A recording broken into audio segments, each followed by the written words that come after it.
नमस्कार, news nation देख रहे हैं आप। आपके साथ मैं हूं नवेद और चलिए इस वक्त की बड़ी खबर बता दें।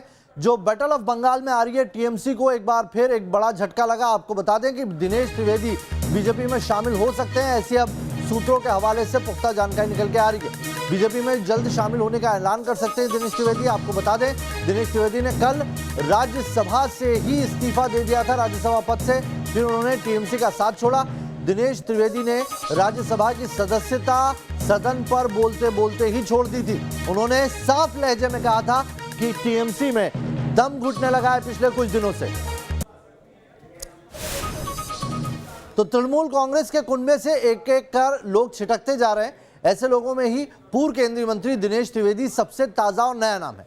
यूपीए शासनकाल के दौरान केंद्र सरकार में मंत्री दिनेश त्रिवेदी ने शुक्रवार को राज्यसभा की सदस्यता से भी इस्तीफा दे दिया। बड़ा सवाल यहां पर यही है कि अब दिनेश त्रिवेदी क्या करेंगे? क्या वो बीजेपी में जाने वाले?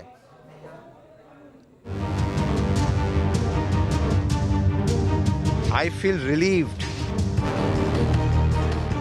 बंगाल की दीदी को उनके दिनेश दा ने ही झटका दे दिया। मुझे अब थोड़ी घुटन महसूस होती है। कभी केंद्रीय मंत्रिमंडल में दीदी की कुर्सी का उत्तराधिकारी बनने वाले दिनेश त्रिवेदी ने शुक्रवार को राज्यसभा की सदस्यता से इस्तीफा देकर ममता बनर्जी को करारी चोट दी। माननीय चेयरमैन साहब के साथ कहता हूँ, मैं आज यहाँ से इस्तीफा दे रहा हूँ और देश के लिए, बंगाल के लिए हमेशा हमेशा जिस प्रकार लिए भी एक ड्यू प्रोसेस काम करेंगे। राज्यसभा में इस्तीफे का ऐलान करने के बाद दिनेश त्रिवेदी ने घर आकर भगवान की पूजा अर्चना की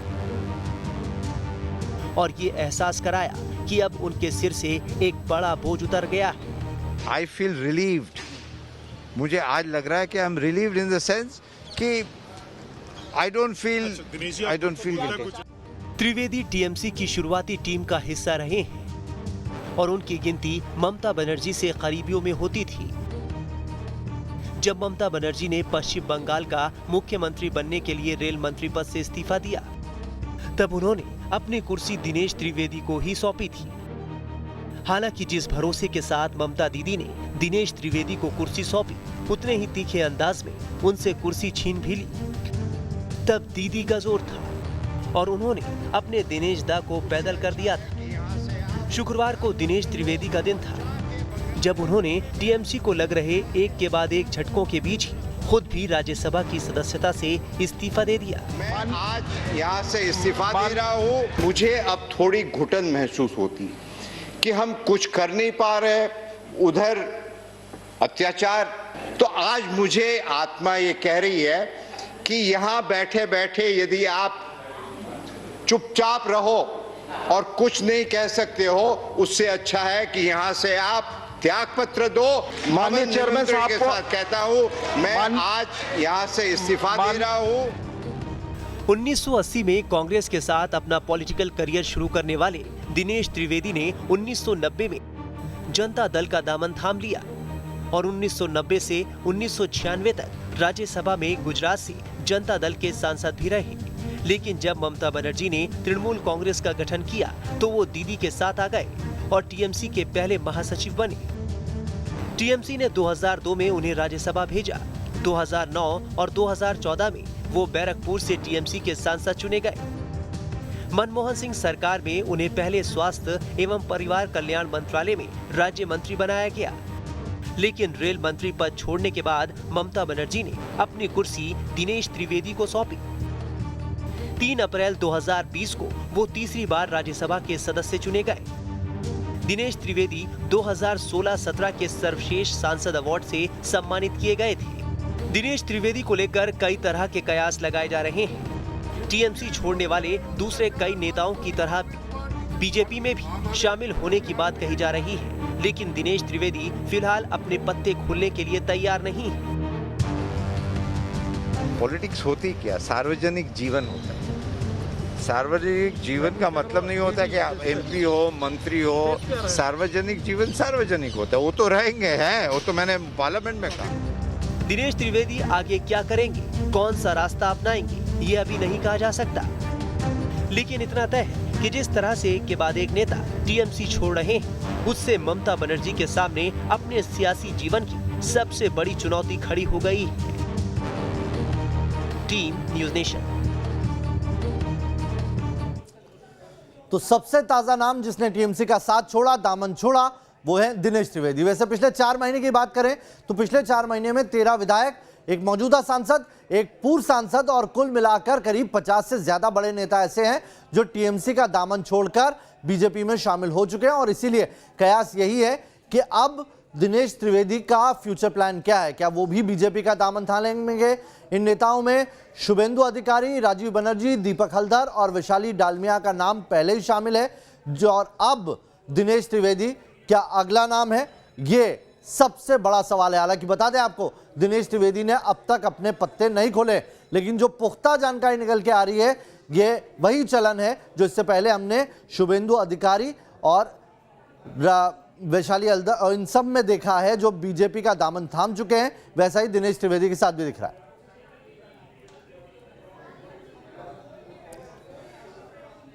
और चलिए इसी मसले पर बात करने के लिए हमारे साथ बीजेपी नेता माधवी अग्रवाल जी जुड़ी हुई हैं और साथ ही टीएमसी नेता बादल देवनाथ जी जुड़े हैं।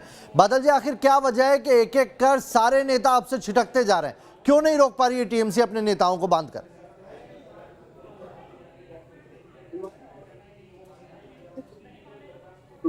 बादल जी, आखिर क्या वजह है?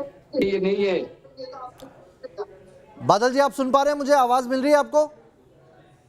चलिए, बादल जी को आवाज नहीं मिल पा रही है। आप बताइए मुझे माधवी अग्रवाल जी, क्या कुछ बात हुई है आपकी? दिनेश त्रिवेदी क्या बीजेपी में शामिल हो सकते हैं? क्योंकि कैलाश विजयवर्गीय ने उन्हें खुला ऑफर दे दिया है पहले। देखिए, ये जो जिस तरीके से टीएमसी के लोग, टीएमसी के मौजूदा लीडर्स जिनके द्वारा टीएमसी का गठन हुआ था, आज वो सारे लोग भाजपा में शामिल होने की अपनी मंसूबे जो है वो जाहिर कर रहे हैं। कहीं ना कहीं ये दिखाता है कि टीएमसी जिस तरीके से बंगाल में शासन करती आई है और उन्होंने जिस तरीके से वहां पर आधिपत्य जमाने की कोशिश करी, लोकतंत्र के साथ नहीं, एक जो जबरदस्ती की जो राजनीति थी, उसको देखते हुए जो बंगाल की जनता का जो एक मानसिक स्तर है वो आज विमुख हो चुका है टीएमसी से। यही कारण है जो उनके जो शीर्ष के लीडर हैं वो इस आने वाले अंदेशे को अच्छी तरीके से समझ चुके हैं, भाप चुके हैं। और यही कारण है कि आज वो ऐसा सोच रहे हैं कि टीएमसी में आने वाले समय में जो है पश्चिम बंगाल की जनता विश्वास नहीं रखेगी। और यही कारण है कि ये लोग सब छिटकते जा रहे हैं। ऐसा तो नहीं, आप जो बात कह रही हैं माधवी जी, आप जो बात कर रही हैं, इसका मतलब जो लोग आपके साथ आ रहे हैं वो अपॉर्चुनिस्ट है? देखिए, लोकतंत्र है और सबको अपना विचार जो है वो रखने की स्वाधीनता है हमारे देश में। और अब जब ये स्थिति बनी है पश्चिम बंगाल में, क्योंकि भाजपा बार बार ये चिल्ला के कह रही थी कि पश्चिम बंगाल की जो राजनीति है, पश्चिम बंगाल की जो सरकार है वो शासन नहीं कर रही है, एक अलग तरीके की नीति पश्चिम बंगाल में लागू करने की कोशिश कर रही है, जिसकी वजह से देश में बंगाल होते हुए भी एक विभाजन की स्थिति में जा रहा है। आज लगातार जिस तरीके से यहाँ पर तुष्टीकरण की राजनीति की गई है और लोगों का जिस तरीके से पतन हुआ है, वो आज ये स्थिति बनाने के लिए सबसे बड़ा मतलब सिद्ध हुआ है कि लोगों में जो अविश्वास जो है टीएमसी के प्रति जो आया है, वो ये कारण है कि इनके जो लीडर हैं वो जान चुके हैं। शायद ममता बनर्जी इस चीज को एक्सेप्ट नहीं करेंगी, क्योंकि ममता बनर्जी की जो राजनीति का जो एक मानसिकता रही है वो राजनीति कम और वो जो है वो हिटलरगिरी ज्यादा करती हैं। और यही काम उन्होंने अपने लोगों के साथ किया, सम्मान नहीं देना, लोगों की बात नहीं सुनना, जो एकाधिकार उन्होंने कोशिश की है बनाने की। यही कारण है कि जो उनके अपने लोग हैं रुष्ट होते जा रहे हैं। माधवी जी, मैं आता हूं आपके पास। बादल देवनाथ जी, आपको आवाज मिल रही है मेरी? जी बताइए, आखिर क्या वजह है कि एक एक कर सारे नेता आपके जा रहे हैं? टीएमसी में क्यों नहीं रोक पा रहे हैं आप अपने नेताओं को? क्यों संतुष्ट नहीं कर पा रहे हैं अपने नेताओं को आप? जो लोग समझ रहे हैं भाजपा में जाने के बाद उन लोगों का मंत्री मिलेगा, मिनिस्ट्री मिल जाएगा, वो लोग जा रहा है, किसी को बोल रहा है। जैसे मैंने काल आपको फिर मैंने बताया, जब मुझे भी एक धमकी आ रहा था कुछ गाजियाबाद लखनऊ से, मैसेंजर में धमकी आ रहा था, मैं सबको हर चैनल हर जगह में राज्यसभा के सदन से देवनाथ जी, राज्यसभा के सदन से उन्होंने सीधे, और एक नेता नहीं है, मैं आपको नाम गिना सकता हूं उंगलियों पर, ऐसे कई नेता है जिन्होंने कहा कि टीएमसी में जो है अब भाई भतीजावाद बहुत ज्यादा हावी हो गया है, कॉर्पोरेट तरीके से पार्टी चल रही है और इसीलिए दम घुट रहा है उनका।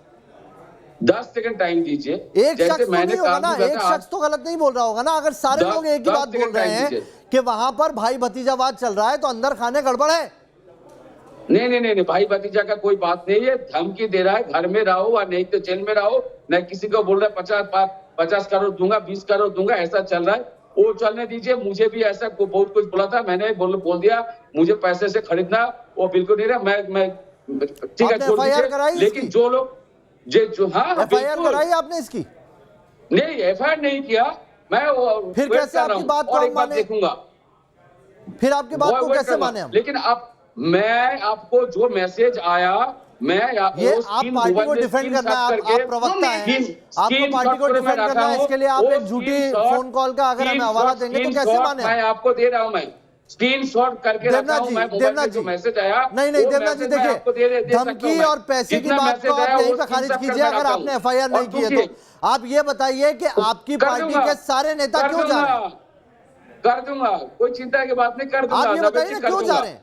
वो कर दूंगा। दिनेश त्रिवेदी कोई छोटा नाम तो है नहीं। रेल मंत्री के पद से अगर ममता बनर्जी हटती है तो दिनेश त्रिवेदी को सीट देती है। अगर वो शख्स भी खुश नहीं है पार्टी में तो फिर कौन खुश है? तो आप बोलते जाइए, मुझे बोलने मत दीजिए। आप खुद जानते हैं शुभेंदु जो लोगों का नाम पहले किया, राजीव का नाम वंशाग में क्या किया, आप लोग जानते हैं। ये लोगों का वीडियो निकल गया है, ये लोग इस नंबर को यहाँ पे सार्वजनिक करेंगे। बादल देव जी, आप उस नंबर को सार्वजनिक करिए जहां से आपके पास धमकी या कोई प्रलोभन आया है, आप उस चीज को सामने प्रस्तुत करिए सार्वजनिक रूप से, या आप एफआईआर दर्ज करिए या आप कॉन्फ्रेंस करिए, प्रेस कॉन्फ्रेंस करिए। इस तरीके से आपको अपने आप को जो है पब्लिसिटी करने की जरूरत नहीं है। आप पब्लिसिटी मत करिए बादल देव जी। आप जानते नहीं, आप ये जो बात बोल रहे हैं, मैं सिर्फ एक बात आपसे कहना चाहती हूँ, अगर आपके पास में कोई मैसेज आया किसी नंबर से, आप सार्वजनिक कीजिए ना, और उसके बाद में जो है बाकी जो लोग हैं उसको तफ्तीश करेंगे, या आप एफआईआर दर्ज करिए कि आपके साथ में प्रलोभन आया है या आपको धमकी दी गई है। आप बताइए लोगों के सामने। आप न्यूज पे बैठे हैं, यहाँ पर सबसे अच्छा मौका है आपके पास में। आप नेशनल चैनल पे बैठे हुए हैं, आप राष्ट्रीय चैनल पे बैठे हुए हैं, आप इस चीज को सार्वजनिक करिए।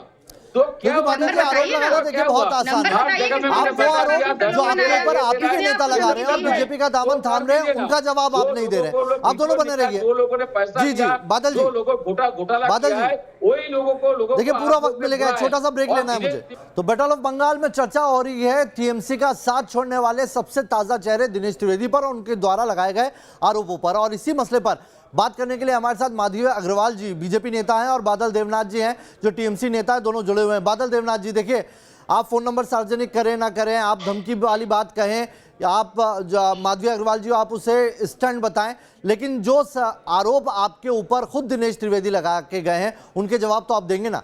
सीधे सीधे उन्होंने कहा है कि पार्टी के अंदर दम घुट रहा है, जो हिंसा हो रही है उससे दम घुट रहा है। आप क्यों आए थे सत्ता में? टीएमसी जो सत्ता में आई थी, आपको कोर पता है कि नहीं? सीधी सीधी ये बात थी आपकी कि जो लेफ्ट पार्टियां थी जब उनका शासन था तब पूरा बंगाल हिंसा से त्रस्त था। आज आप में और लेफ्ट पार्टियों में क्या अंतर रह गया? नहीं, पार्टी का बात नहीं है, आपने ठीक से सुना नहीं है।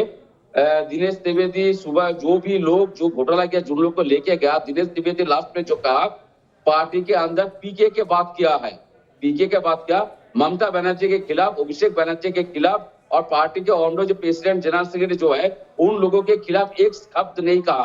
वो कहा पार्टी में दम घुटता है, चला रहा है। नहीं, बंगाल में हो रही हिंसा से दुखी हूं। किसको अगर यहाँ पर बैठा हूं और यहाँ पर बैठ के मैं कुछ नहीं कह सकता तो सच्चाई में त्यागपत्र दे दूं। ये क्या, इसके मतलब क्या है? नहीं नाविद जी टाइम दीजिए, वो क्या सबको मालूम हो गया। मैं एक लाइन आपको कहना चाहता हूँ, ये लोग पार्टी नहीं छोड़ रहा है, छुड़ाने का कोशिश या साजिश चल रहा है, छुड़ाने का कोशिश और साजिश चल रहा है, साजिश चल रहा है। आपको मंथन करने की जरूरत है बादल जी। अभी तो कई और चेहरे हैं जो ऐसे चले जाएंगे अगर अभी भी नहीं सोचेंगे आप तो। नहीं, सोचने का बात नहीं है।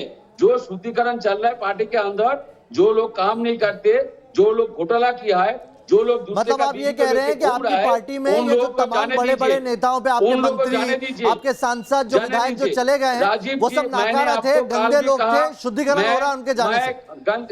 नाकारा लोगों को आपने पार्टी में बिल्कुल बिठाया हुआ बिल्कुल, है। मुझे लगता है कि बादल देव जी यही कहना चाह रहे हैं कि जो लोग जा रहे हैं वो लोग घोटाला करते थे, वो लोग भ्रष्टाचार करते थे, और अब शुद्धिकरण हो रहा है। तो इनके कहने का मतलब है कि अभी तक जितनी टोली थी इनके पास में, वो सारे के सारे भ्रष्टाचारी थे, ये कहना चाह रहे हैं। रहेगा तो पार्टी का तो बदनाम होगा, पार्टी के रहेगा तो पार्टी में तो बदनाम होगा।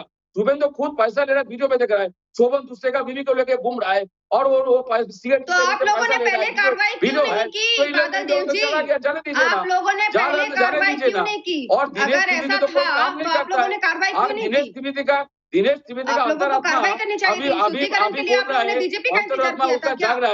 आप अपने शुद्धिकरण को नहीं कर सकते थे? कहा थे जिन लोगों को आपने सांसद बना के रखा हुआ है राज्यसभा में, जिन लोगों को आप and then condensation and then the rain, and so nothing happens suddenly. You see a thing happening suddenly, but there is development before that suddenness. Yesterday morning I had no thought that afternoon I'll be resigning, but the process was there in the mind, and what do? If there is so much of violence and corruption in Bengal, and I represent Bengal as a member of parliament, and that party is in administration, in the ruling, and if there's nothing I can do, then why am I sitting here? So then that particular moment, I said, I have no reason to sit here. Either I set things right or try. I tried my best. Couldn't succeed. And sir, if so, I mean, it's a really long time, 3 decades almost. So बादल देवनाथ जी, सुना आपने, दिनेश त्रिवेदी का ताजा बयान आया है। मैंने बहुत दिनों तक कोशिश की अपनी बात पहुंचाने की। सुना आपने? दीजिए जवाब दीजिए। मैंने सुना, मैंने खुद सुना, आपका चैनल सुना, पहले भी सुना, और बार बार ब्रेकिंग न्यूज चल जाए मैंने सुना, लेकिन मैं दिनेश त्रिवेदी को मैं करने पार्टी से नहीं, मैं हर दिन भवन से जुड़े हूँ, हर दिन दिल्ली के साथ पार्टी प्रेसिडेंट जनरल से मैं जुड़े हूँ, उनके साथ मेरे साथ हर दिन फोन में आमने सामने बात होता है। मैं हर जगह में सभा जब जहाँ पे बुलाता है मैं जाता हूँ, कोई मैंने तो नहीं सुना। उन्होंने आज कह दिया, मैंने कुछ दिन से पहले बोल रहा था, कब बोला 6 महीना 1 महीना, आप ऐसे ही अपनी बात पर अड़े रहिए, एक एक करके आपके नेता आपका दामन छोड़ते जाएंगे, आप आत्ममंथन नहीं करेंगे, जो जाएगा उसको आप नाकारा और गद्दार करार दे दीजिए। यही आपकी स्ट्रेटेजी है जो समझ में आती है। बहुत बहुत शुक्रिया सर, बादल देवनाथ जी और माधवी अग्रवाल जी, आप दोनों का बहुत बहुत शुक्रिया। तो सूत्रों के हवाले से यही खबर है कि जल्द ही दिनेश त्रिवेदी भी वो नाम हो सकते हैं जो बीजेपी में शामिल होंगे। इस बुलेटिन में अभी के लिए इतना है।